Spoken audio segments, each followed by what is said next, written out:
প্রিয় ভাই নওজোয়ান, আমি আবারও বলছি, এই ঘাসের মধ্যে বসলে লজ্জার কিছু নাই। এখানে বসার দ্বারা প্রেস্টিজ হ্যাম্পার হবে না, কোনো ক্ষতিগ্রস্ত হবে না, কিন্তু বরকত হবে। প্রয়োজনে যে যেমনি সুবিধা হয়, জুতার মধ্যে নিজ নিজ জুতা একসাথ করে ওইটার মধ্যে হলেও বসেন। 1 মিনিট আল্লাহর কথা বসে শোনেন, 10 মিনিট আল্লাহর কথা বসে শোনেন, বরকত হবে। আপনারা বাংলা যদি বুঝে থাকেন তাহলে দয়া করে বসেন, আর যদি বাংলা না বুঝেন তাহলে স্যারেরে বলি ইংরেজি করে দিতে।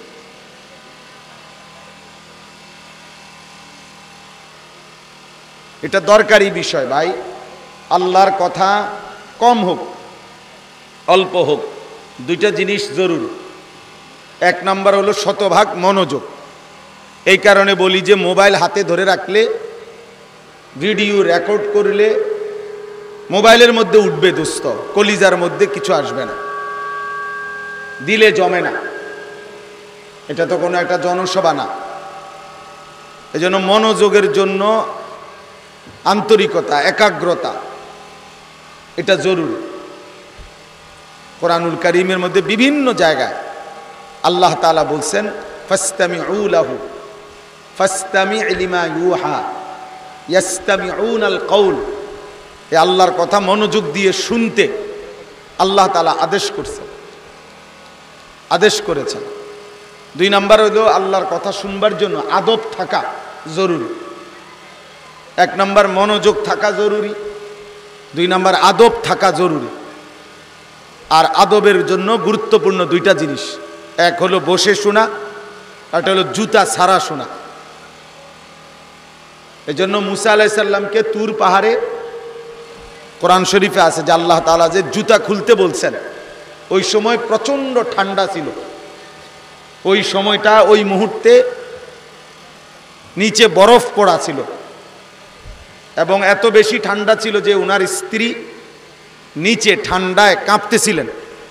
উনি নিজেও স্ত্রীর ঠান্ডা থেকে বাঁচার জন্য, একটু আগুনের জন্য উনি ওই পাহাড়ের চূড়ায় উঠছিলেন।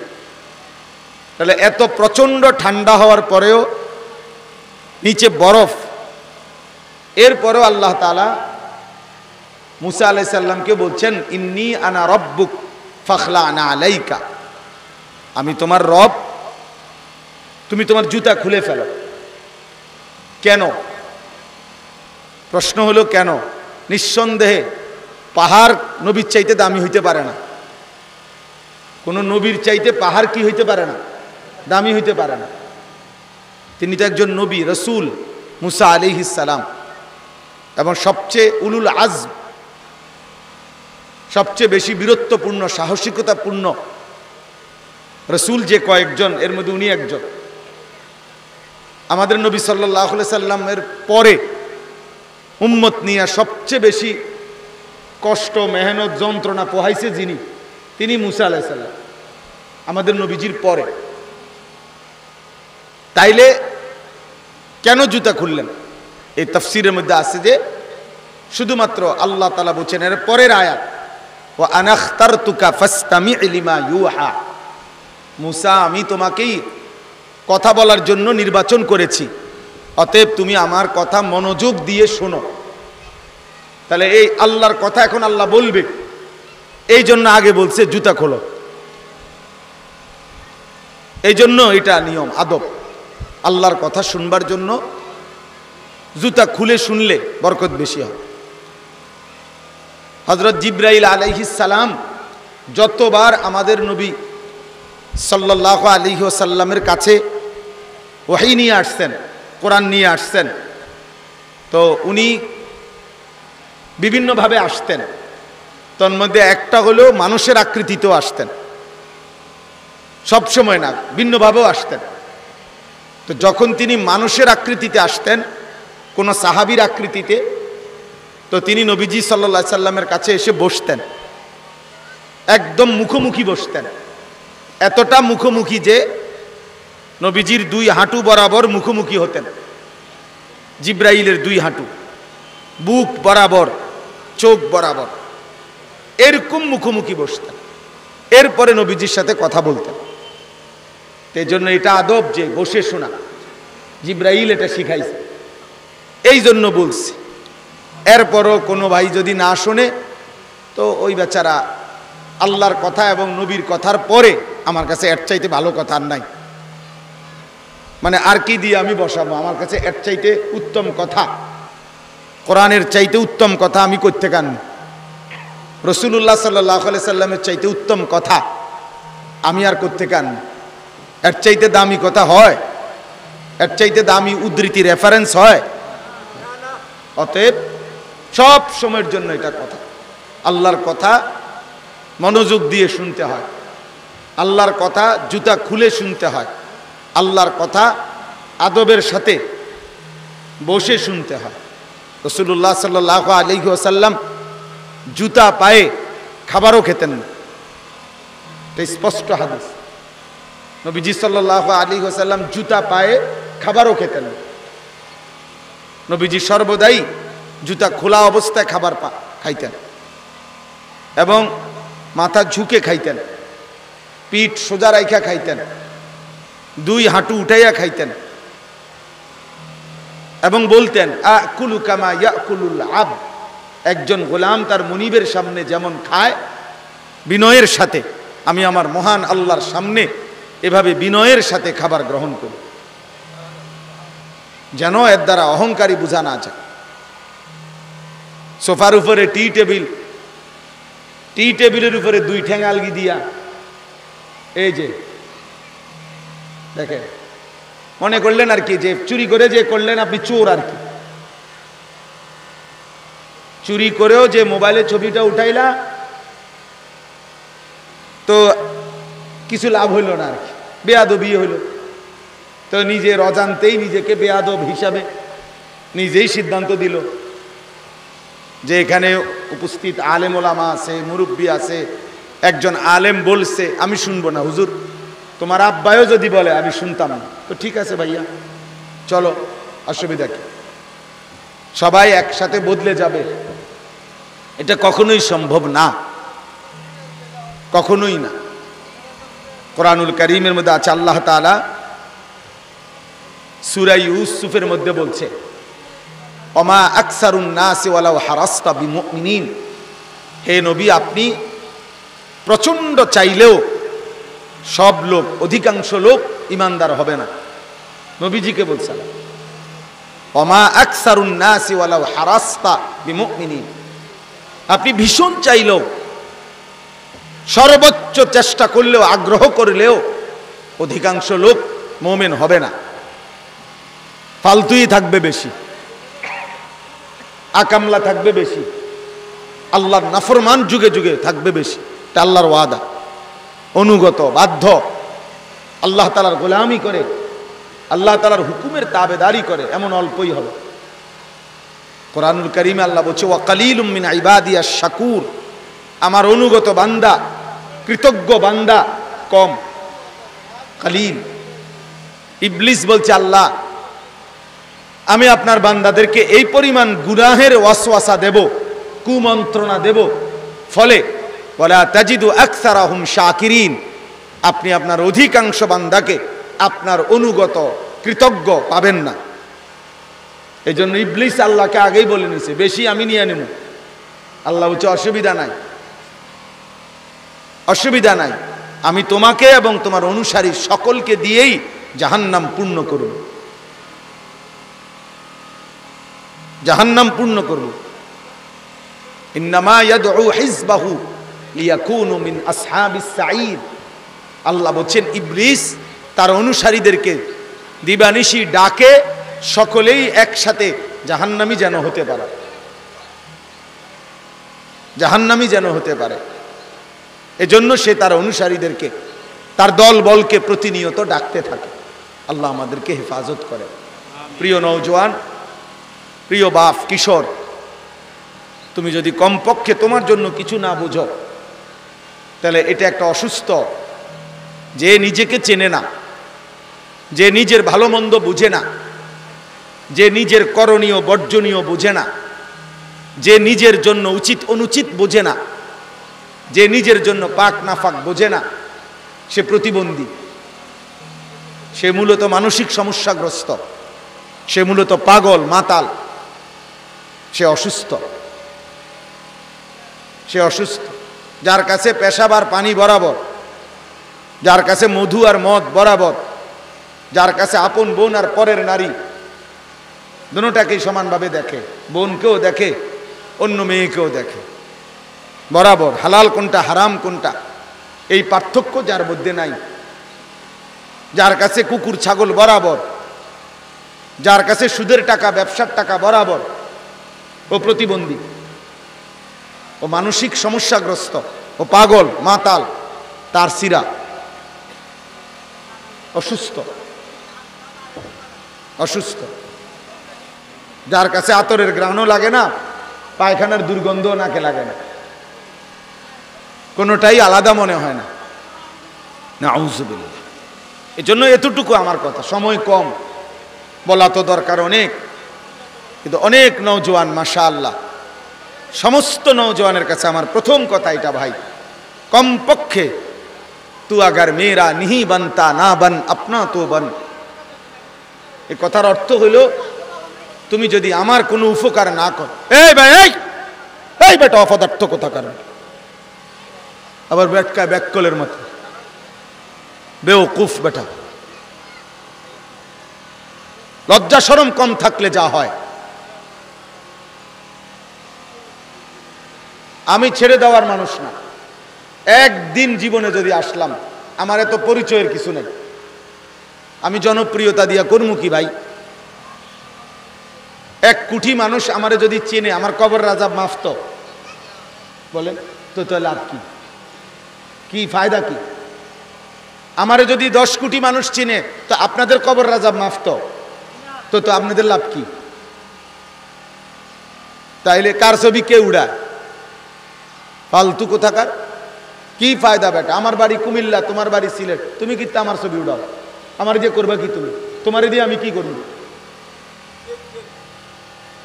তোমারে দিয়ে আমি কি করব? শুধু শুধু যেখানে যেটা পাইলে এটা উড়ে কে কে দেখে? কার আমার ছবি তুমি আরেকজনের দেখাবা? হিতের মোবাইলে নাই।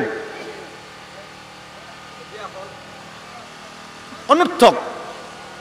আরে এর থেকে সিরা বাজলে ভালো, মুড়ি বাজলে তো কিছু মুড়ি বেচতে হয়। এই জন্য নওজোয়ান বুঝতে শিখো। এটাই বলতেছিলাম, তুমি যদি আমার কোনো উপকার না করো, দেশ জাতি সমাজ পাড়া মহল্লা কারো যদি কোনো কল্যাণ নাও করো, আপনা তো বন, নিজের ভালো তো করো, নিজের জন্য তো কিছু করো, নিজের ভালো, নিজের কল্যাণ, নিজের করণীয়, নিজের কর্তব্য, নিজের আখলাক, এতটুকু তো হেফাজত করো ভাই। সারা রাত নারী দেখলে পরিণতি কি হবে তুমি একবার ভেবে দেখো, তোমার নিজের কি হবে? এই সমাজ যা হয় হোক, 24 ঘন্টা মোবাইল টিপলে তোমার পরিণতি কি হবে তুমি একবার ভাবো। পাগলা ঘোড়ার মতো, মাতালের মতো, পাগলা কুত্তার মতো মোটরসাইকেল জোরে চালাইলে এতে তোমার কি হবে? পাও ভাঙলে, মাথাটা ফেটে গেলে। এই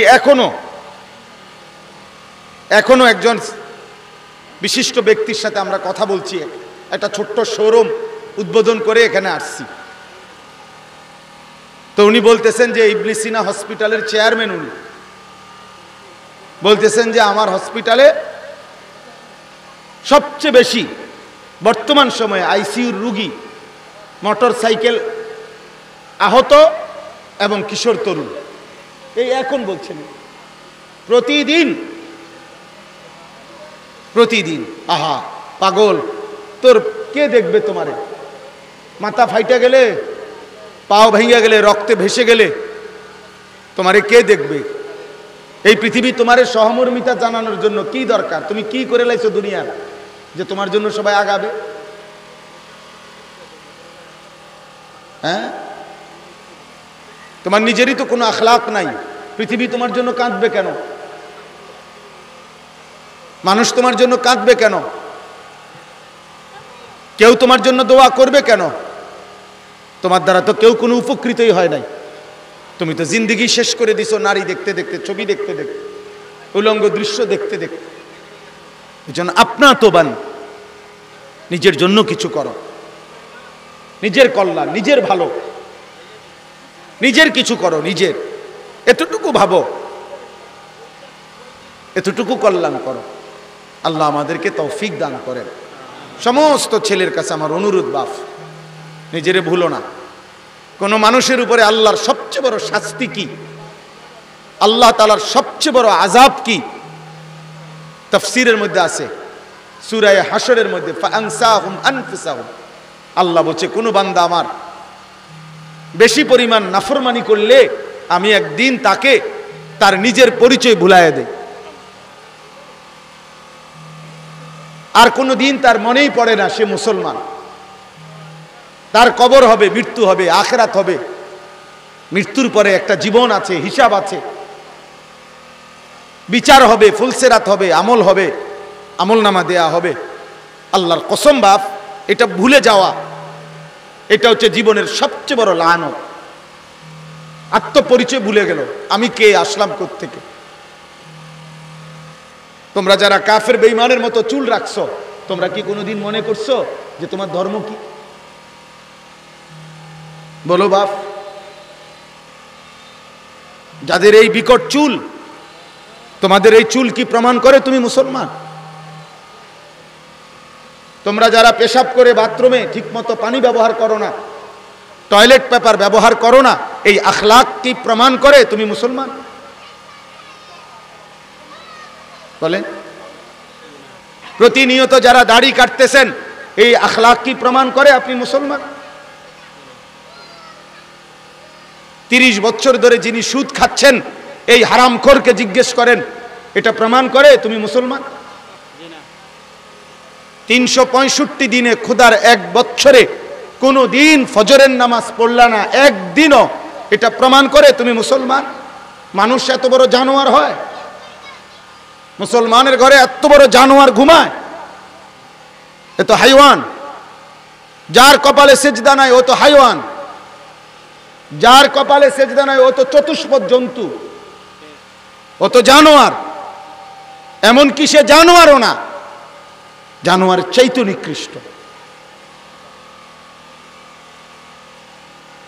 এ তো কুকুরও না, কারণ কুকুরকে আল্লাহ সেজদা দিতে বলে নাই, এই জন্য সে সেজদা দেয় না।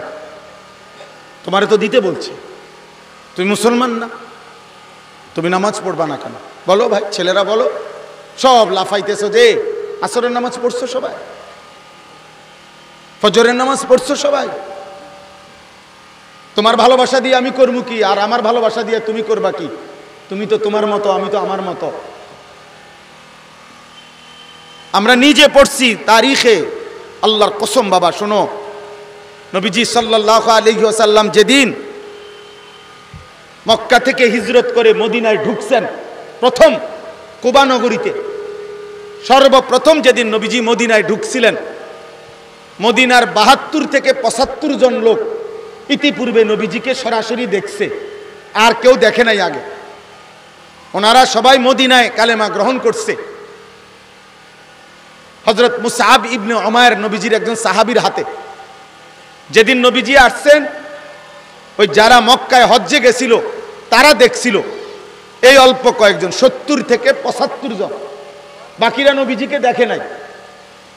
তো যে ওই দেখেন ওই একজন, এই ভাই আপনি মোবাইল এটা নামান মিয়া। তাইলে আল্লাহর নবী সাল্লাল্লাহু আলাইহি সাল্লাম, শুনো, নবীজি সাল্লাল্লাহু আলাইহি সাল্লামের সাথে তখন হযরত আবু বকর সিদ্দিক সাথে ছিলেন। এটা আমরা জানি কিনা? হিজরতের সময় নবীজির সাথে ছিলেন কে?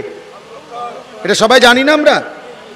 তো যেদিন এই কুবা নগরীতে ঢুকছেন, তো আইসাই আল্লাহর নবী সাল্লাল্লাহু আলাইহি সাল্লাম আর আবু বকর, এই দুইজন, তো ওনারা আইসা দুইটা খেজুর গাছের নিচে দুইজন বসছেন।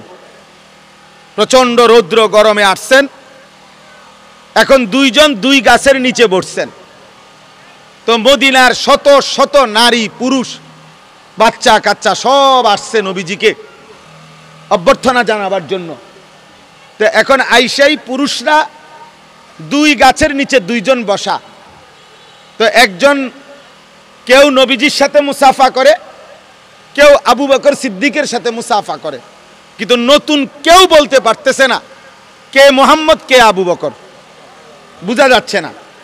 তো প্রত্যেকে ওই ফুরানওয়ালা করে জিগায় কোনজন, ওই যে আগের যারা দেখছে ওদেরকে গিয়ে গিয়ে জিগায় কিরে ভাই কোনজন, নবীজি কোনজন আর কি। তাফসীরের মধ্যে লিখছে যে আবু বকর সিদ্দিক এটা খেয়াল করছে যে সবাই বারবার কানাঘুষা করতেছে যে নবী কোনজন, মুসাফা তো করি, কোনজন নবী, কোনজন আবু বকর, ওনার সাহাবী, ওনার খাদেম কোনজন। তো হযরত আবু বকর সিদ্দিক ওই গাছ থেকে উঠে এসে একটা আলাদা রুমাল আল্লাহর নবী সাল্লাল্লাহু আলাইহি সাল্লামের মাথার উপরে হালকাভাবে দিয়ে দিছে, আর পাশে দাঁড়ায় রইছে। এইবার সকলে বুঝছে ইনি মুহাম্মদ সাল্লাল্লাহু আলাইহি ওয়াসাল্লাম। এখন এরকম হইল কেন? কিতাবের মধ্যে লিখছে দুইজনের চুল, চেহারা, লেবাস, পোশাক এতটা একরকম যে নতুন মানুষ বুঝতেছে না কে মুহাম্মদ কে আবু বকর। বলো না ভাই, ইনসাফ করে বলো। এই ছিল সাহাবায়ে কেরামের আখলাক, এই ছিল নবী সাল্লাল্লাহু আলাইহি সাল্লামের অনুসরণ, এই ছিল আল্লাহ রাসূল সাল্লাল্লাহু আলাইহি ওয়াসাল্লামের ভালোবাসা। আর আমাদের হালাত কি? আমাদের তোমরা এখানে যে কয়জন ছেলে বসছো, তোমরা এখন দাঁড়াইয়া প্রমাণ করো তোমার চুল থেকে পায়ের নখ পর্যন্ত ইসলামের সাথে তোমার নমুনা, রাসূলুল্লাহ সাল্লাল্লাহু আলাইহি সাল্লামের সাথে তোমার নমুনা তুমি দেখাও ভাই। ইনসাফ করো, নিজের উপরে দয়া করো, ইসলামের উপরেও রহম করো। আল্লাহ তাআলা আমাদেরকে বুঝ দান করেন। কোরআনুল কারীমের আমি যে ছোট্ট 7টা আয়াত পড়ছি, ছোট ছোট, আমি আর অল্প একটু এই আয়াতের তরজমাটা বলতে চাই। আমাদের নবী সাল্লাল্লাহু আলাইহি ওয়াসাল্লাম মক্কায় যখন ইসলাম প্রচার শুরু করছেন, তো মক্কার কাফের কুরাইশরা প্রতিনিয়ত নবী সাল্লাল্লাহু আলাইহি ওয়াসাল্লামকে 3 ভাবে কষ্ট দিছে। এক, নবীজির সাহাবী যারা কালেমা পড়ত তাদের উপরে নির্মম নির্যাতন করত, এটা একটা কষ্ট দিত। প্রত্যেক সাহাবীর আঘাত করলে কষ্ট লাগত। হযরতে বেলাল, হযরতে খাব্বাব, হযরতে খুবাইব, আম্মার, ইয়াসের, সুমাইয়া, এভাবে সাহাবাদের উপরে নির্যাতন করত। 2 নাম্বার হলো নবীজি সাল্লাল্লাহু আলাইহি সাল্লামকেও কাফেররা শারীরিকভাবে নির্যাতন করত।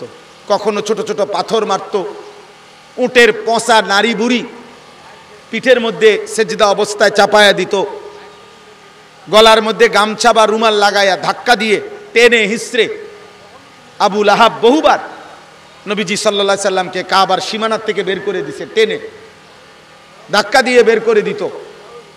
এভাবে শারীরিকভাবে সবসময় নির্যাতন করত। নাউযুবিল্লাহ। 3 নম্বরে তাদের আরেকটা বড় বিরোধিতা ছিল, তারা আল্লাহর নবী সাল্লাল্লাহু আলাইহি সাল্লামকে প্রতিনিয়ত মুখে মন্দ কথা বলতো, গালিগালাজ করত। নবীজি সাল্লাল্লাহু আলাইহি সাল্লামকে কখনো বলতো মুহাম্মদ একজন জাদুকর, নাউযুবিল্লাহ। কখনো বলতো মুহাম্মদ গণক, কখনো বলতো মুহাম্মদ কবি, কখনো বলতো মুহাম্মদ আবলাহ, নির্বোধ, বোকা, কখনো বলতো মুহাম্মদ আহমক, নাউযুবিল্লাহ, বেওকুফ বলতো।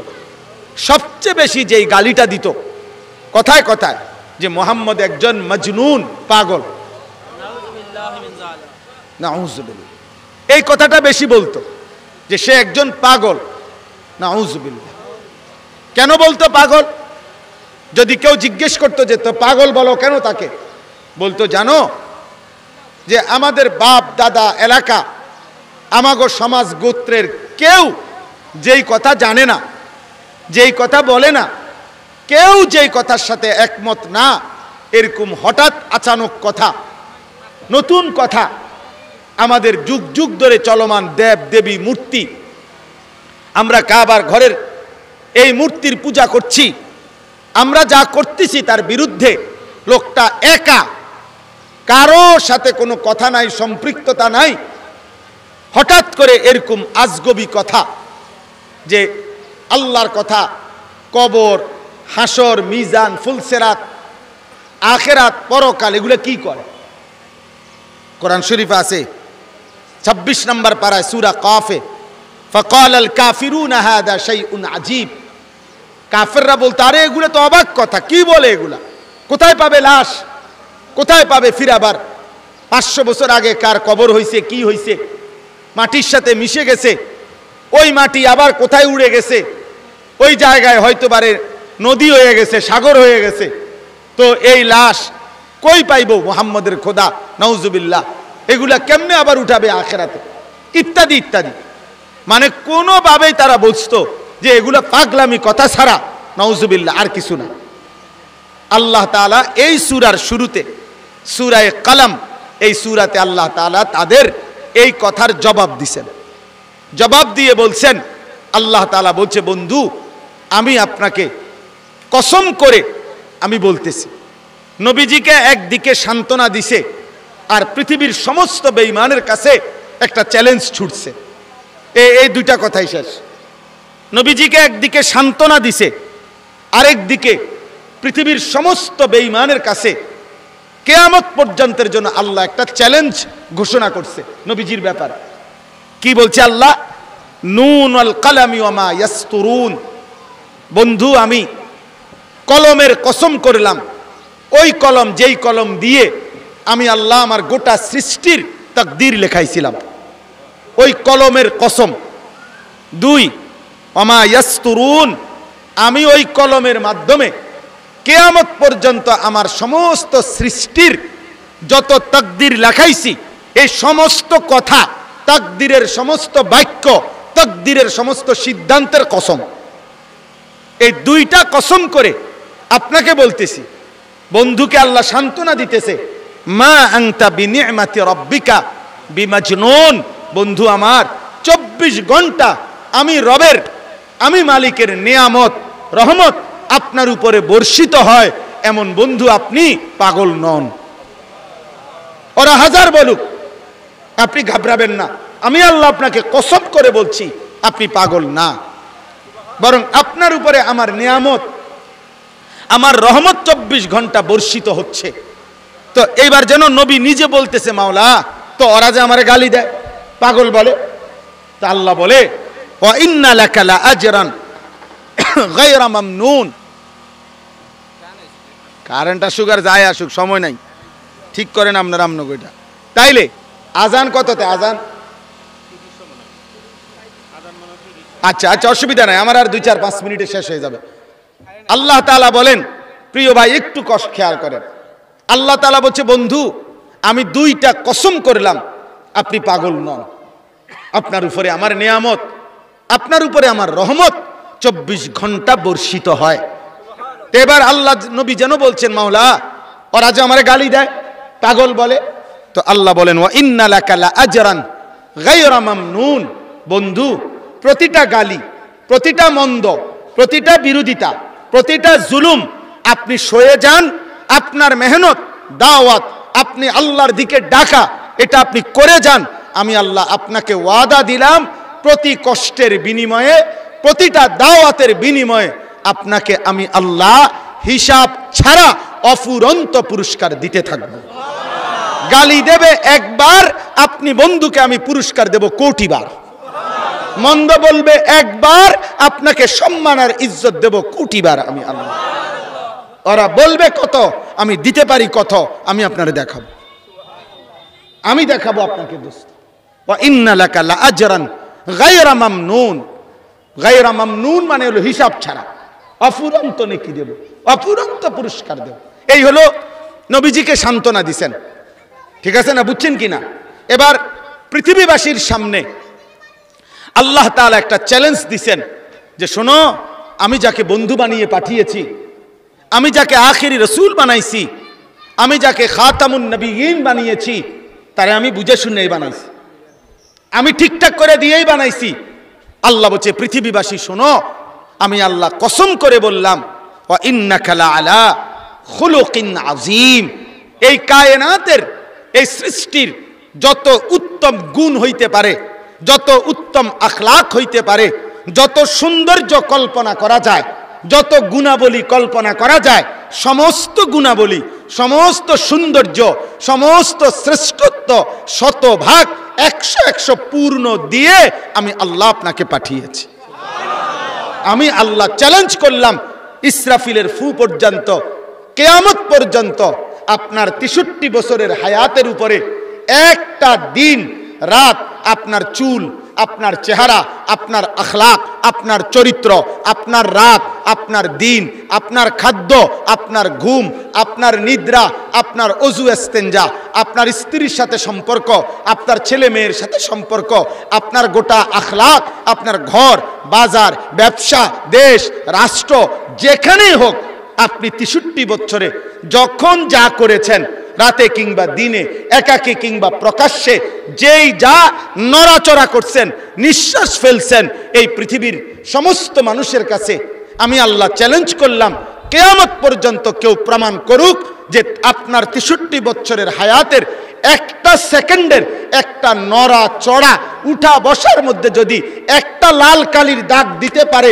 কলঙ্কের দাগ দিতে পারে, আমি আল্লাহ চ্যালেঞ্জ করলাম। বলেন আজকে 1450 বছরেও কোন ইমানদার বেঈমান অনুগত অবাধ্য মুহাম্মদ আরবি সাল্লাল্লাহু আলাইহি সাল্লামের 63 বছরের আখলাকের উপরে একটা কলম বসাইতে পারে না।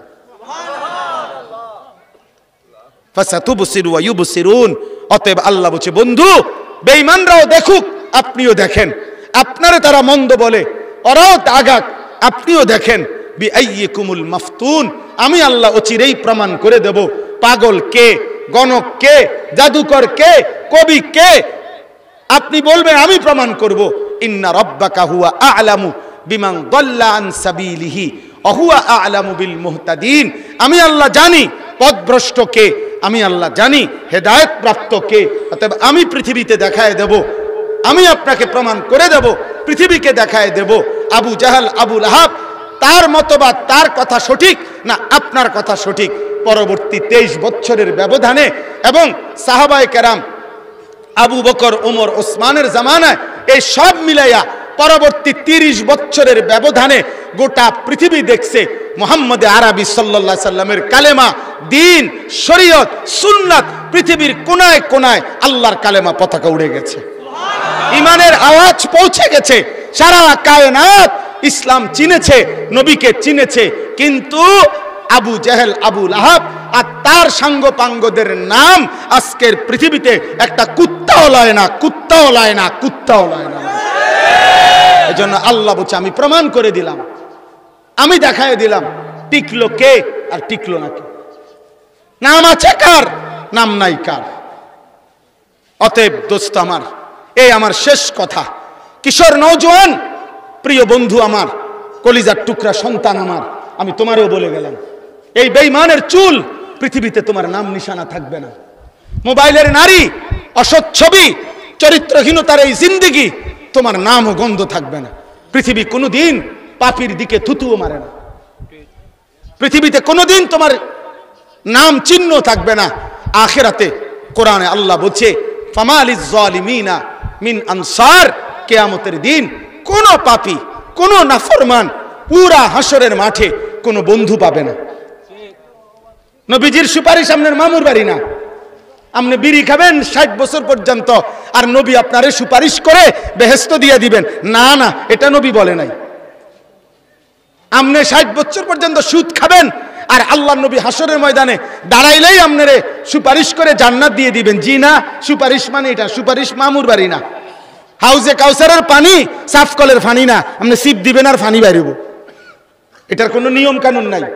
কি বলেন স্যার? কোনো আইন কানুন নাই। এটার কোনো কাগজপত্র লাগবে না, এর জন্য কোনো ঈমান আমল লাগবে না। হ্যাঁ, যে যেমন চলবেন, নাচবেন, গাইবেন, ফুর্তি করবেন, মদ খাবেন, জুয়া খেলবেন, সুদ খাবেন, কিস্তি নেবেন, স্ত্রী বেপর্দা, ঘরে ঘরে রঙিন টেলিভিশন চলবে, নাটক চলবে, সিনেমা চলবে, নর্তকী নাচবে, আর আপনি আখিরাতে নবীর সুপারিশ নিয়ে জান্নাতে চলে যাবেন। সুপারিশের মানে এই বাপ। আবার কোন আলেম রে জিগায়েন, আরেকজন হুজুররে আপনারা জিজ্ঞাসা করেন, অতএব বন্ধু আমার, ভাই আমার, আজকে আমি এতটুকু অনুরোধ করছি, প্রিয় ছেলে, তুমি যেহেতু সাজতেই চাও, তুমি যেহেতু সুন্দর হতে চাও, তুমি যেহেতু উত্তম হতে চাও, তো আল্লাহ নবী সাল্লাল্লাহু আলাইহি সাল্লামের একটা একটা সুন্নাত, একটা একটা তরিকা, নবী আমার হাসিতেও সুন্দর, নবী আমার আখলাকেও সুন্দর, তিনি কথা বললেও সুন্দর, তিনি চুপ থাকলেও সুন্দর। যত সাহাবী, কমপক্ষে 1.5 লাখের চাতে বেশি সাহাবী বলছে, যতবার নবীকে দেখছি ততবারই মনে হয়েছে এই কায়নাতে তার চাইতে বেশি সুন্দর কেউ হইতে পারে না। অতএব তিনি রূপেও সুন্দর, তিনি গুণেও সুন্দর। এজন্য আজকে এই কিশোর যুবক ছেলেদেরকে অনুরোধ করলাম, প্রিয় ভাই বাবাদেরকে অনুরোধ করলাম, রাসূলুল্লাহ সাল্লাল্লাহু আলাইহি ওয়াসাল্লামের ভালোবাসা নবীজির সুন্নাতের মধ্যে, অনুসরণের মধ্যে, ইত্তেবার মধ্যে। অতএব আজকে প্রত্যেকের কাছে আমি একটা ইচ্ছা করে একটা কিতাব আনছি, আমার গাড়িতে আছে, বিক্রি করি। আমাদের নবী সাল্লাল্লাহু আলাইহি সাল্লামের সমস্ত জীবনের সুন্নাত, সারা জিন্দেগীর নবীর যত সুন্নাত সব এই কিতাবের মধ্যে আছে। অনেক সুন্দর, প্রায় 600 পৃষ্ঠার চাইতে বেশি। কারো সুযোগ হলে এই কিতাবটা কিনবেন। রাসূলুল্লাহ সাল্লাল্লাহু আলাইহি সাল্লামের একটা একটা সুন্নাত, একটা একটা তরিকা আমল করার চেষ্টা করবেন। দেখবেন যুবক ভাই, কিশোর ভাই, জীবন সুন্দর হবে, আখলাক সুন্দর হবে। আল্লাহ সবাইকে তৌফিক দান করেন, আল্লাহ সবাইকে কবুল করেন। আজকের এই আয়োজন আল্লাহ বরকত দান করেন। মাগরিবের নামাজের পরেও আবার যখন বয়ান হবে সকলেই মিলেমিশে আবার শুনবেন। আল্লাহ তৌফিক দান করেন। নামাজ না পড়ে এদিক সেদিক যায়ও না বাপ। নামাজ যে পড়লা না মাগরিব, তার জন্য কোনো দোয়া রইল না।